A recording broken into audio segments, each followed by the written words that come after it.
नमस्कार दोस्तों, स्वागत करते हैं आज के हमारे अति महत्वपूर्ण वीडियो में। जैसा कि आप सबको मैंने पहले भी बताया हुआ है कि मैंने बीएड किया हुआ है, मैंने खुद बीएड किया हुआ है। तो मैं खुद पहले बहुत ज़्यादा कन्फ्यूज था, मैं सच में पहले बहुत ज़्यादा कन्फ्यूज था। इसलिए मैंने सोचा चलिए आज हम लोग क्यों ना इसके बारे में बात ही कर लेते हैं। जैसा कि मैं क्या कन्फ्यूजन था कि टीचिंग के लिए कौन कौन से कोर्स होते हैं, क्या क्या करना पड़ता है, या क्या क्या करने से मतलब क्या करने से किस फील्ड में कहाँ तक हम जा सकते हैं, और एक सरकारी अध्यापक बनने के लिए क्या क्या प्रोसेस होता है। इसके बारे में हम आपको आज संपूर्ण जानकारी देंगे। तो सभी टीचिंग कोर्स के बारे में हम संपूर्ण जानकारी आपको देंगे। तो सबसे पहले आपका जो कोर्स होता है वह होता है डीएलएड। ठीक है, डीएलएड। तो डीएलएड क्या होता है? Diploma in elementary education. Diploma in elementary education. इसमें 12वीं पास होकर के आप फॉर्म भर सकते हैं। ये 2 साल का होता है। इसकी प्रवेश परीक्षा अधिकांशतः राज्यों में होती है। इसका कैरियर ये कक्षा 1 से 5 तक के स्टूडेंट पढ़ाने के लिए डीएलएड किया जाता है। इसका औसत वेतन 25,000 से 35,000 बेसिक पे की यहाँ बात हो रही, 25,000 से 35,000 के बीच में बेसिक रहता है। अभी इसमें टीए डीए और भी बहुत सारे अलाउंस जुड़ते हैं, वो अलग से होते हैं। अच्छा, सरकारी प्राथमिक स्कूल में नौकरी के लिए, अच्छा इसके महत्वपूर्ण बिंदुओं की अगर हम बात कर लेते हैं तो सरकारी प्राथमिक स्कूल में नौकरी के लिए मान्य है। सीटेट पेपर 1 के लिए पात्रता सरल और लोकप्रिय कोर्स है। मतलब आप इसमें सीटेट पेपर नंबर 1 दे सकते हैं। ये केवल पेपर नंबर 1 के लिए मान्य। पेपर नंबर 1 वही लोग देते हैं जिनको 1 से 5 तक के बीच अध्यापक बनना होता है। 1 से 5 के बीच अध्यापक बनना होता है। ठीक है। अच्छा, इसमें आप यूपी टेट का एग्ज़ाम भी पेपर 1 दे सकते हैं। ये मैं एडिशनल जानकारी आपको दे देता हूँ। अगला कोर्स, और जो हमारा सबसे महत्वपूर्ण और सबसे लोकप्रिय कोर्स है यूपी का, वो है बीएड, बैचलर ऑफ एजुकेशन, जिसको मैंने भी किया हुआ है। इसमें आपको स्नातक होना आवश्यक है। इसमें केवल 12वीं पास आप डीएलएड कर सकते हैं, लेकिन इसमें आपको स्नातक होना बहुत ज़रूरी है। बीए, बीएससी, बीकॉम, चाहे जो भी हो, ये भी 2 वर्ष का ही होता है। ये प्रवेश परीक्षा राज्य व विश्वविद्यालय स्तर पर दोनों स्तर पर होती है। इसमें शिक्षक आप 6 से 12 तक बन सकते हैं। 6 से 12 तक, इसमें 1 से 5 तक, लेकिन इसमें 6 से 12 तक। औसत वेतन बेसिक 30,000 से 45,000 के बीच में इसका वेतन स्टार्ट होता है। सरकारी व प्राइवेट स्कूल अनिवार्य। सीटेट पेपर 2, यहाँ पर पेपर 1 के लिए मान्यता है, लेकिन यहाँ पर पेपर 2, केवल पेपर 2 आप दे सकते हैं। इसमें आप उच्च अध्ययन का मार्ग खुल जाता है, जैसे एमएड कर सकते हैं और पीएचडी भी हम आगे कर सकते हैं। ये इसका स्कोप हो गया। तीसरा हमारा कोर्स है DElEd, BElEd, bachelor of elementary education. ये इन दोनों का जोड़ है। ये 12वीं पास किया जाता है। ये 4 वर्ष का इंटीग्रेटेड होता है। इसकी प्रवेश परीक्षा सीयूटी राज्य स्तर पर होती है। इसमें भी आप प्राथमिक शिक्षक बनते हैं। औसत वेतन वही 30,000 से 40,000 के बीच में होता है। ये 12वीं के बाद ये दोनों का मिक्स कोर्स है, इसीलिए 4 साल का होता है। डीएलएड और बीएड दोनों के बराबर होता है। भविष्य में बेहतर अवसर खोलता है। उम्मीद करता हूँ यहाँ तक आपको समझ में आया। अगली बात कर लेते हैं एमएड। एमएड का क्या मतलब होता है? Master of education. इसको हम बीएड की बात करते हैं। ये भी 2 साल का ही होता है। ये विश्वविद्यालय स्तर पर इसकी प्रवेश परीक्षा होती है। इसको पास करने के बाद हम उच्च पद जैसे प्रधानाध्यापक या काउंसलर इत्यादि बन सकते हैं। इसका औसत वेतन होता है 40,000 से 60,000 रुपये। ठीक है। अगली बात, BA, BEd, BSc, BEd integrated course है। ये भी इंटीग्रेटेड मतलब साथ में चलने वाला कोर्स होता है। इसकी योग्यता भी 12वीं पास ही है। ये भी 4 साल का होता है। ये भी राज्य स्तर पर सीयूटी परीक्षा होती है। कैरियर, इसके बाद शिक्षक।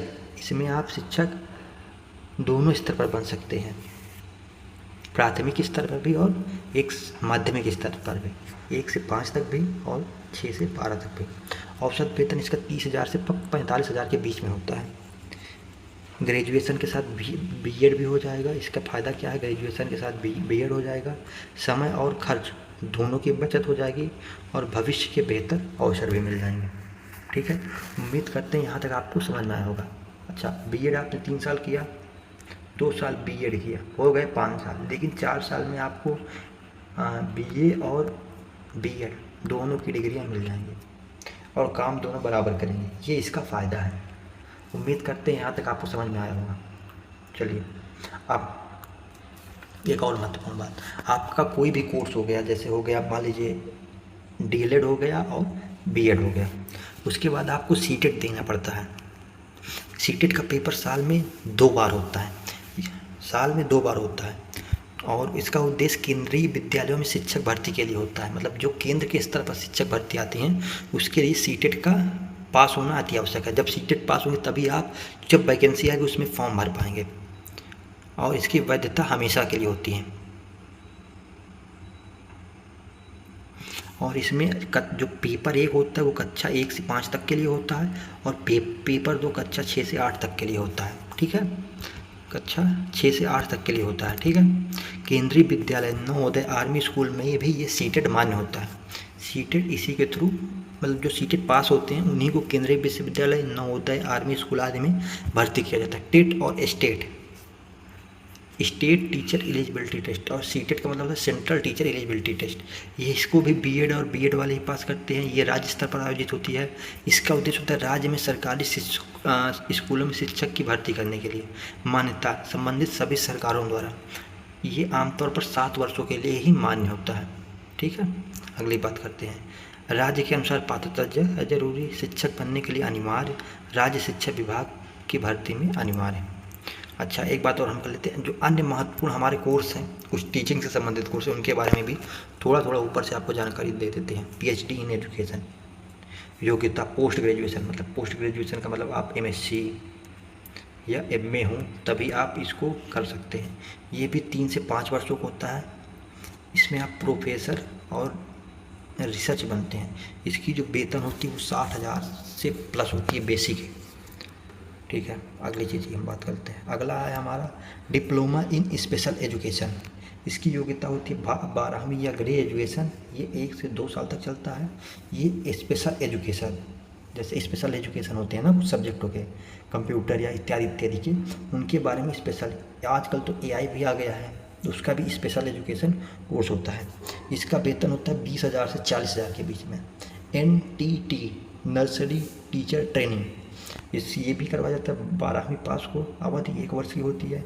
और ये प्री प्राइमरी टीचर होते हैं, जो प्राइमरी से पहले बच्चों को पढ़ाते हैं, उनको हम बोलते हैं NTT नर्सरी टीचर ट्रेनिंग, और इनका वेतन 15,000 से 25,000 बेसिक तक होता है।